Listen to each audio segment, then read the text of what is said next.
Over the past few weeks, there have been a surge in blackouts, prompting complaints on social media platforms, with some areas enduring hours without electricity. In an invited comment, Minister within the Ministry of Public Works, Deodat Indar, told the newsroom that two engines failed, while a turbocharger failure on a 9.3 megawatt engine further exacerbated power supply setbacks. What has happened in the last 2 weeks with GPL is that they had three problems. Two of PPDI, which is the power producers that manage 106 megawatt, two of their engines failed, totaling 13 megawatts. It just failed. These engines are old engines, some of them very old, decades old, up above 15 years old. In addition to these failures, the 46.5 megawatt power plant at Garden of Eden, East Bank, Demerara, had an issue with a turbocharger manufactured by Napier.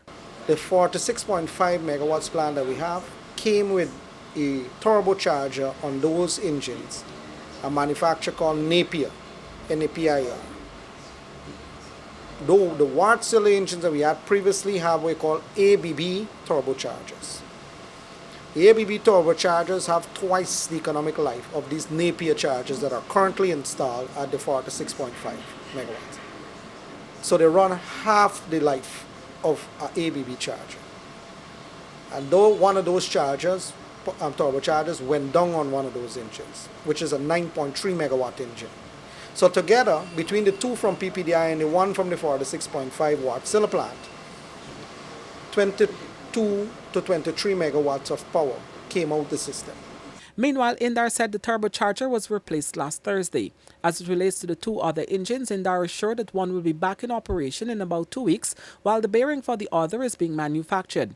The manufacturer told GPL that it would take 6 to 8 weeks. That was 3 weeks ago. Additionally, Indar further explained that despite the acquisition of new generators by GPL in December 2023, power outages are still being experienced because the new generators that will supply 28.9 megawatts of power are not fully operational at the Columbia Maikoni substation. So far, that project is not completely installed because they had some fuel tank that had to come in because of some shipping issues.